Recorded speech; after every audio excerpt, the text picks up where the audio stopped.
On the Fringe with Dan RadioStyle. Hope everybody out there's having themselves a great day.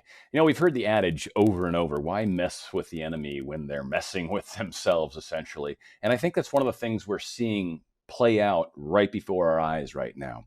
I know a lot of us are concerned because we see a lot of crazy in the streets and we see the news media pointing to it like this is what everybody says. And then secretly we're like, really? Is that what everyone says? Is that what my neighbor's secretly thinking? And what a lot of us are starting to find out, especially as we come out of our bubbles a little bit, our silos, and start talking to some other people, we start to realize, no, I think a lot more people aren't as fond of this violence as maybe we once thought.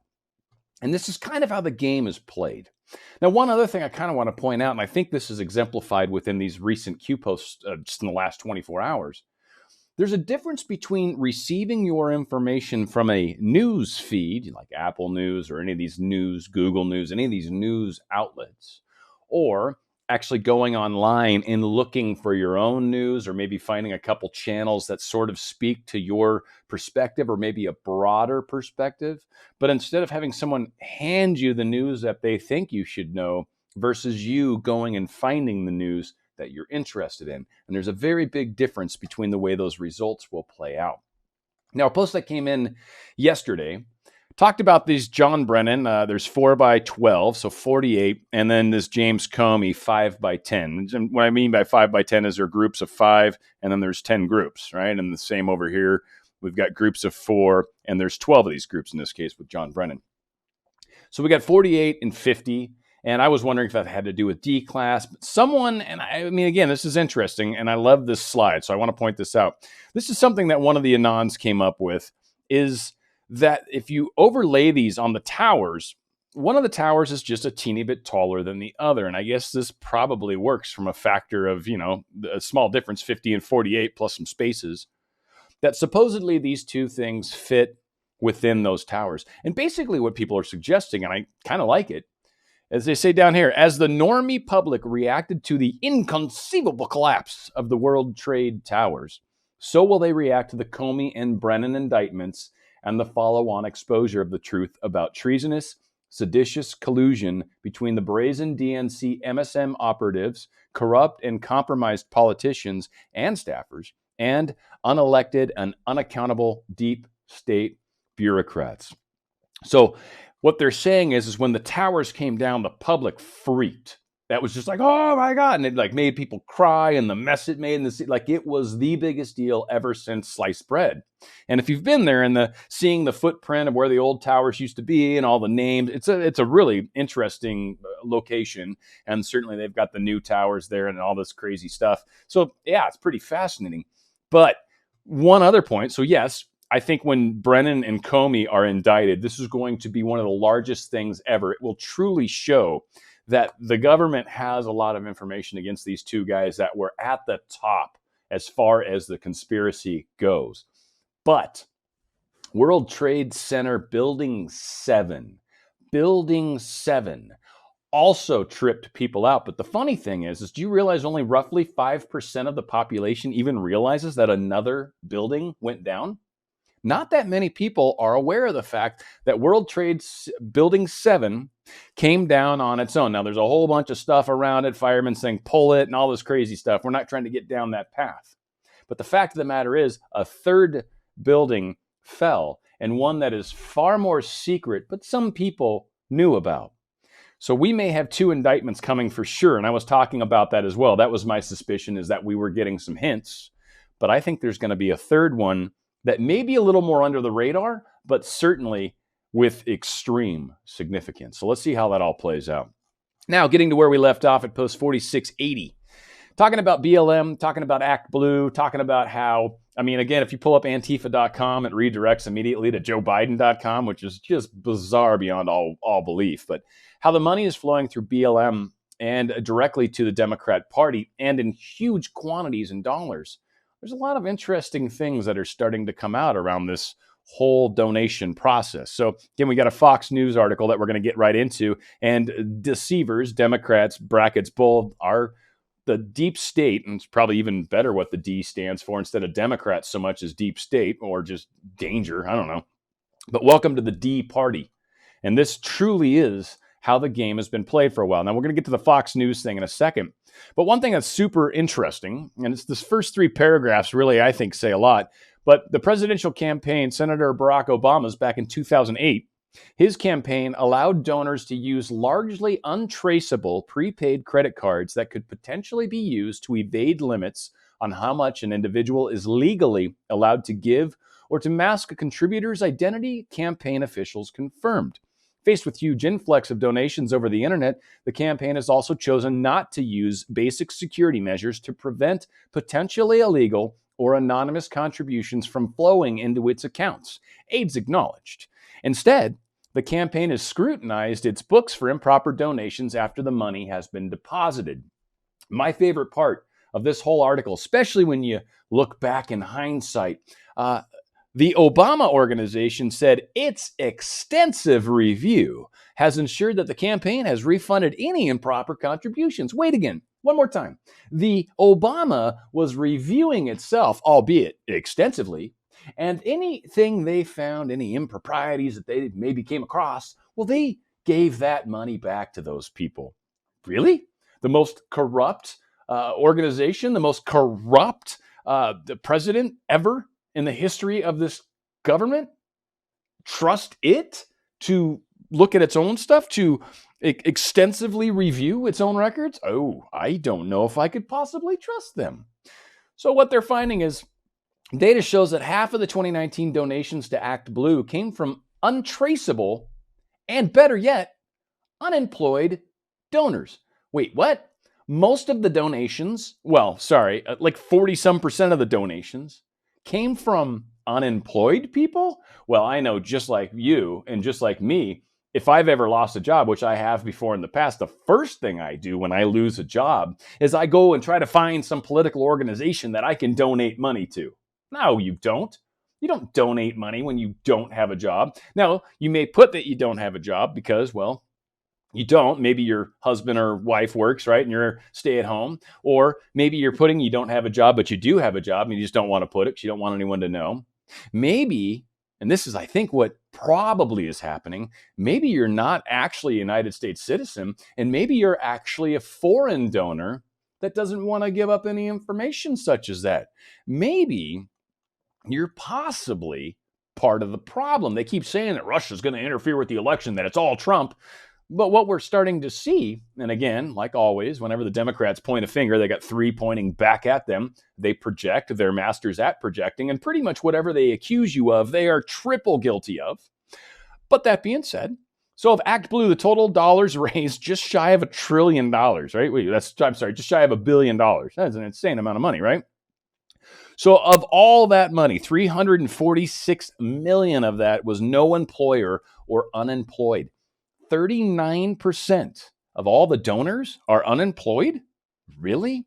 Because that just seems from a, does that make sense kind of place, right? Like, I lost my job. Let's give some money to a campaign. No, you hang on to money so you can buy groceries, so you can feed your family. Like, you hang on to money. You stop paying bills when you lose your job because you know you need money for things like food. You don't just donate to a political campaign. And you know what? Before you donate to a political campaign, you'll probably pay your electric bill because you don't want them to turn off your air conditioning, right? Or something. So again, does that make sense? No. 39% of those donations are coming from these places. So it's not a very good thing. So no employer, unemployed, no employer, unemployed. What I don't see. Oh, this is the Act Blue donation count, no employer. So yeah, again, all the donations of all the people that are donating, something like 48% of them are following in. There you go. That's what it is. 48% of all the donations are actually people that are unemployed. And of that makes up 39% of the total dollars that are coming in. So almost 50% of the people are unemployed, representing 40% of this just shy of $900 million. It's an insane amount of money. WinRed and all this other stuff is way different, right? WinRed is kind of the equivalent of Act Blue on the right. Not doing nearly as well, obviously, but that's okay. But 5.7% of their total dollar donations are coming from unemployed people. That represents 4% people-wise. Something is hugely different. And as far as unemployed and employed, well, of course, you would think the employed people are the ones that are generally going to support Trump because they're the ones that are paying the taxes. They're the ones that are actually making money. And they're the ones that the left is trying to, hey, no, I want all your money. It's just white privilege that you're actually making a six-figure income. That's why. That has nothing to do with the hard work, the years of perseverance, not calling in sick, doing all the things that you're supposed to do so you can get a good job. No, it has nothing to do with that. It's just strictly because I'm white. That's retarded. Anywho, got a lot of concerns around where this money's coming and being donated from, and obviously the DOJ is looking into it. So we'll see where that all plays out. Yeah, again, it's just one of those things where Q kind of hints at it, and basically that tells us, hey, wink, wink, we're working on it. So let's see where that gets us. Now, this is in response to this post, 4645, which I think was 2 days ago. And in here, FBI mid-senior officials terminated to date, DOJ terminated to date, and there's a bunch of terminations to date, right? And I tried to pull a slide that showed all the people in Obama's administration that were termed to date, but, finding everybody wasn't necessarily as easy, and nor did I dig far enough. And certainly this isn't the guy that there we go. Certainly this isn't he's not responding to me when he says near zero results, got to be blind or a shill. Now, I mean, he's just talking to a lot of people that really couldn't come up with anything else. But that being said, we got James Comey in here, fired. We got Jim Rybicki, something like that, fired. We've got, these are really hard to read. Let me see if I can make it a little bigger. I might be able to. Rybicki, we've got Lisa Page over here fired. We got Andrew McCabe fired. We've got Jim Baker fired. We've got Michael Steinbach fired. John Glaccolone fired. I think that's who that is. Andrew McCabe, Mark Giuliano, whatever. Peter Strzok's down here. Sally Moyer. Again, a lot of famous names that many of us have heard. So again, a lot of people have lost their jobs. I also showed a bunch of people from the Trump administration that have lost their jobs. So good on you, by the way. And this is what we love about all of our wonderful Anons that are out there. They do great work, and there's no way the left's going to be able to pull off any lies. We've got thousands and thousands, millions of people that are looking and digging and just seriously have probably too much time on their hands. But that being said, are finding some amazing information that's out there. So again, something else that was kind of funny, and I'm going to do a quick on this, but this guy, Ian Miles Chung, he loaded this image two ways, and one intentionally stops it right at the end, and then the second one shows what actually the president does. And this made me love President Trump all that much more. So on President Trump's desk, apparently there's this wooden box with a red button inside, and it can often be found on the president's desk in the Oval Office. So, quote, if Trump noticed someone glancing at the box, he would pick it up and move it further away from himself, saying, don't worry about that. He'd say, no one wants me to push that button. Guests would laugh nervously, and the conversation would continue until several minutes. Until several minutes, which is right here, and he continues, later Trump would suddenly move it closer to him without actually saying anything about it. Then, later in the conversation, out of nowhere, he'd suddenly press the button. Not sure what to do, guests would look around at one another with raised eyebrows. Moments later, a steward would enter the room carrying a glass filled with Diet Coke on a silver platter, and Trump would burst out laughing. At least the guy's got a sense of humor. And really, I mean, from what I understand, he's actually fun to be around. People tend to enjoy him. Democrats could never possibly see that. So we'll see how that all plays out. But again, I think that's pretty darn funny, without a doubt. Something else that needs to be pointed out. This recently happened with Biden. Now, Biden was sharing a picture. He was having a discussion with James Corden, who I actually think is pretty funny. We're going to go ahead and play this, but the one thing that's really important is the audio doesn't have to be there. It's just James Corden talking to Biden, say, oh, hey. And he's like, oh, this is one of my most prized possessions, a picture of my family. I don't know if I can lift it. It might be too heavy. And then he lifts it and he shares it. What's funny is, there you go, that one section, right? Watch, boom. You can actually see in the screen, and we're going to get a better shot of that. Right there in the screen, that's his teleprompter. This guy's not doing anything off the cuff. He's not capable of doing anything off the cuff. That was a great catch. Now, we can't quite read it, but you can tell on his screen it's broken into 4 places. You can see James over here. Yeah, and he's got a little teleprompter that's helping him with the words he's supposed to say. So again, these questions are pre-planned. These questions are scripted out on his side. He is so heavily handled right now. There's no way he would be able to handle debates. And so there's almost a guarantee debates won't happen. We had that slide recently that talked about the 3 different reasons why or how they're going to play through this debate thing. But it's not going to be a free-form debate. There's just no way. Biden couldn't do it. Not to mention there's a lot of discussion as to whether or not he's possibly on some medications to kind of help with his acuity. And it seems to be the case. And stuff seems to kind of wear off if you give it enough time too, oddly. Post 4682. Nice little reminder slide here. I don't know if you remember these 3 wonderful people. Harvey Weinstein, Jeffrey Epstein, and Ghislaine Maxwell. I don't know how to say her name properly. I don't even want to. But we've got some wonderful pictures here. Hey, look at that. 3 X's. 3 X's, or kind of 3 pluses. You know, if you turn your head a little bit, sort of creates pluses, but I don't think that's actually what they are. But it's a very good point that he's saying. Attempts to normalize will fail. Who will be next? Now, this whole normalization thing, and we're going to get right into it here, and it's very, very upsetting. In fact, I'll be honest with you guys. I was a Netflix subscriber for, I don't know, probably 10 years so far. I roughly around there, I'm assuming. It's pretty close to that. And I stopped. I literally canceled my Netflix. And they asked, why are you canceling? And I said, because of that pedophile show you have. Huh? Yeah, it's pretty messed up.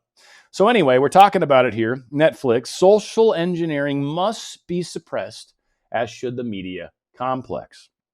What is interesting is when you look at it this way anyways, Netflix is trying to normalize pedophilia, and without a doubt it is. And it failed in a huge way, by the way. But what's also funny is Susan Rice from the Obama administration, Susan Rice joined the Netflix board of directors right before this show came out. Susan Rice, Deep State, Susan Rice, part of the Netflix culture. Now, what am I talking about? Well, first off, he says, you have more than you know. And they are 100% right. When everyone talks about Q and pedophilia and all that, well, let's talk about the show Cuties. The show Cuties on Netflix. First off, there's a huge cancel culture that's happening because of this, which is awesome. These 4 girls are the little cuties that we're talking about. And the newest one, supposedly in the show, is an 11-year-old that wants to be a part of this dance troupe. And to be a part of this dance troupe, she needs to kind of make things happen and perform. Well, obviously they're sexualizing. Obviously they're dressing them in crazy clothes. And what's really interesting is we have a show with underage, very young, minor children acting in this show. And what's interesting is this show has a rating of a TV mature audience. Wait, what? You have to be mature to be able to watch this show, yet this show has half-naked children on it, sexualized in such a fashion as to try to arouse people, I guess? I don't know. Or to try to make it seem okay that it's okay to sexualize children. Whatever the case is, it's failed drastically. And let's talk about how it's failed. With this a rating of 1.7, Netflix's controversial film Cuties has become one of the lowest rated movies on IMDb. Almost 85% of the reviewers gave it a rating of 1 star, while 3% gave it 10 out of 10. Who do you think that 3% represents? Don't you think that's probably the pedophiles that we keep talking about? I know we're crazy people. What 3% of the population would look at a show about children, sexualized children, being all sexualized and dancing as sexualized children? What 3% of the population would look at that and go, man, that is awesome. 10 out of 10. I mean, just from the dramatic aspect of it alone, but let alone the fact that this needs to be shown, that this kind of stuff happens. No, it doesn't. In fact, justifying that as a reason to sexualize children so you can show us about how children are sexualized is actually evil on top of evil. That's like a double scoop of evil on an ice cream cone. And I'm going to tell you something. The way that evil works is you get that second scoop of evil on that ice cream cone and then it crumbles, because that's how evil works. You don't even get to eat the delicious evil. You can't.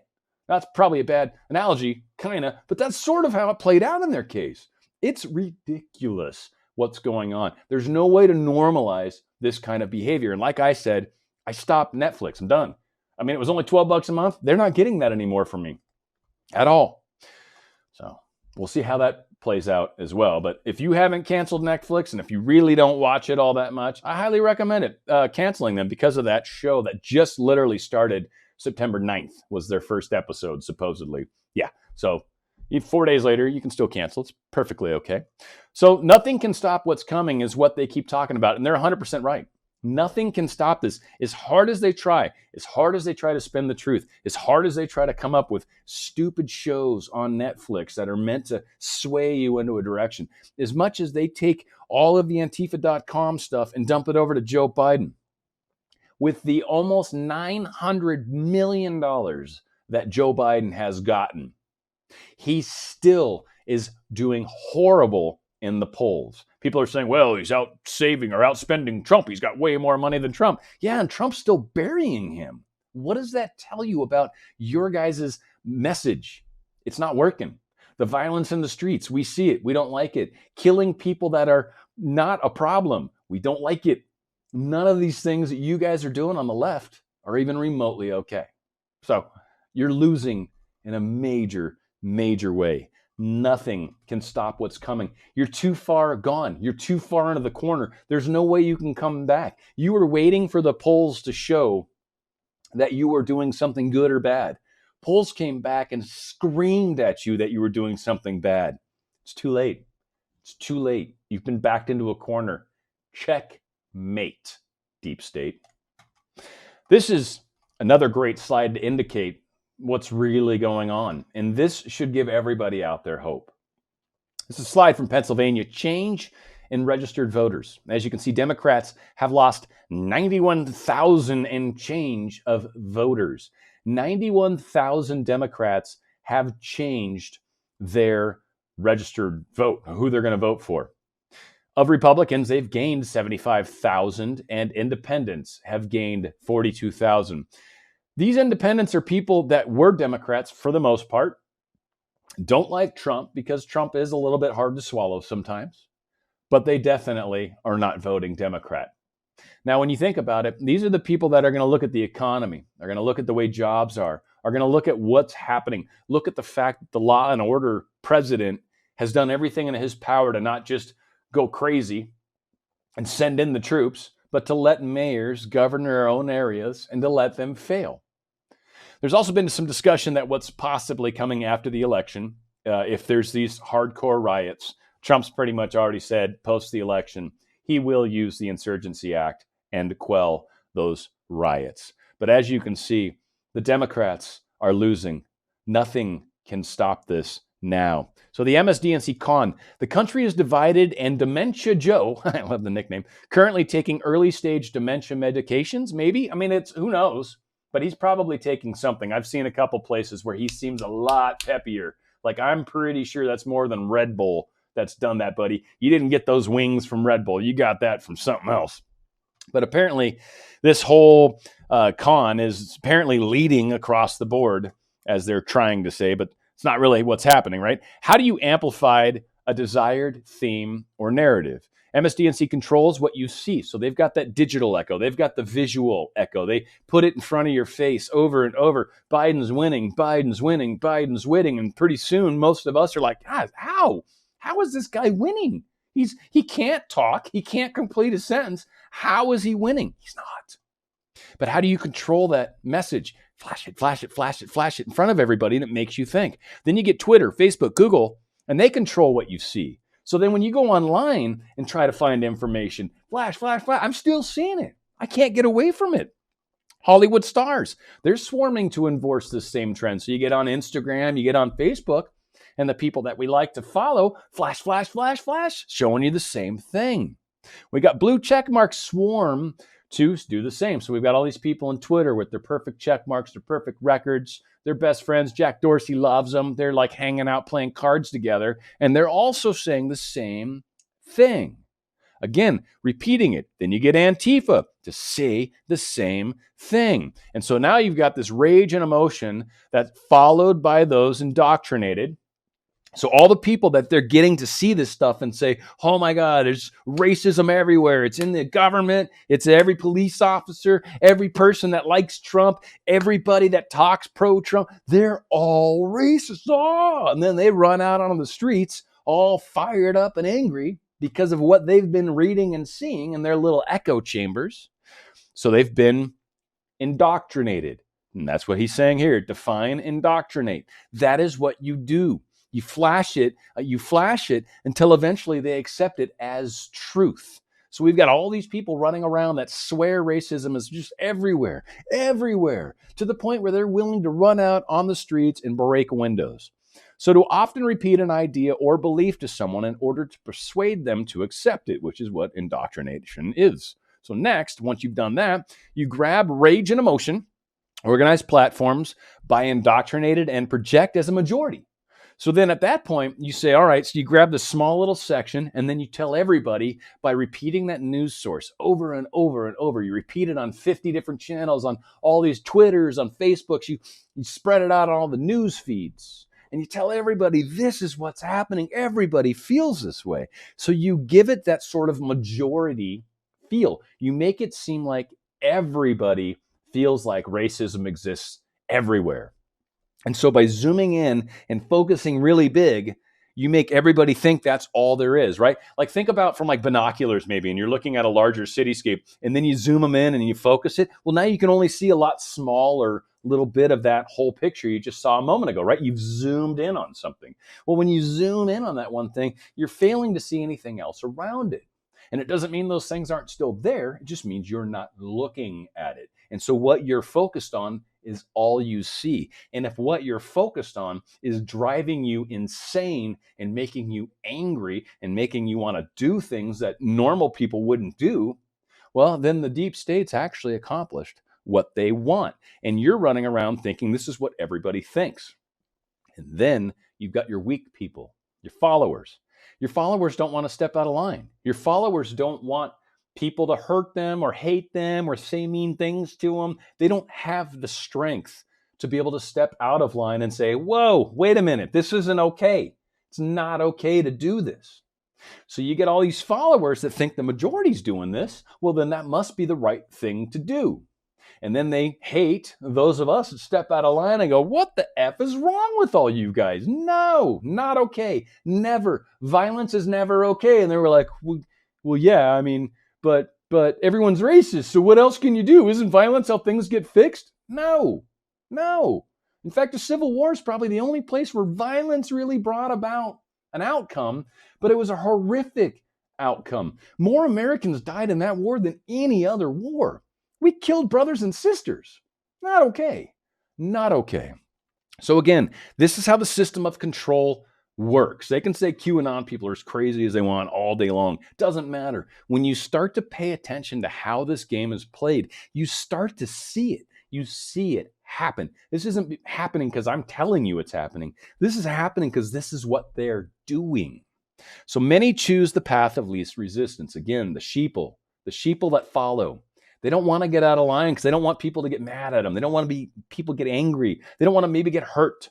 So they follow the path of least resistance. Eventually, there'll be enough of the silent majority that they'll start to follow us because they're going to realize it's safer to follow us, first off.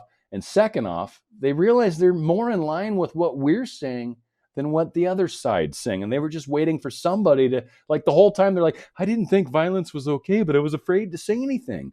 That's where a lot of these people are. Those are the people we're affecting. Those are the people that we're giving that olive branch to. Those are the people that when we're out protesting peacefully or peaceably, they're the ones that see us and go, but they're not burning stuff down. Yeah, they're holding flags I don't like, or yeah, they're holding QAnon, or yeah, they're God we trust. Yeah, they're saying for God and country, patriots fight, Q, saying stuff like that. Yeah, but they're not burning things down. They're not hurting people. They're just being about freedom, about the flag. God bless America. So for many, you cannot tell the truth. I understand that. But for a lot of us, you can. So you must show them, and that's the problem that we've got right now. It's the sleeping masses that ultimately have to see things get worse. For all the people that are on the Q boards going, well, you just fixed things already, Q. No, that's not the point of this, dudes. All you guys that get pissed off, relax. It's not happening like that. President Trump shouldn't use the Insurrection Act. We, as the people, are the government. We, the people. We need to get on board our own train. We need to realize what's happening to our country. This isn't Trump's country. This isn't Pelosi's country. This is your country. This is my country. We, the people. We need to make a difference. So we have to be shown. And for some of us, this is obviously waking more and more of us up. For those of us already awakened, it's becoming very frustrating. And for all of you still asleep, we're looking forward to when you finally join us, because this is getting ridiculous. So only at the precipice will people find the strength to change and break the system of control, to finally be free again. It's been a long time since we've truly been free, and there has been a very strong attack on our rights and liberties. And this coming election should be a big step towards our liberation. Please join me in helping on that big day, because we do have quite an uphill struggle.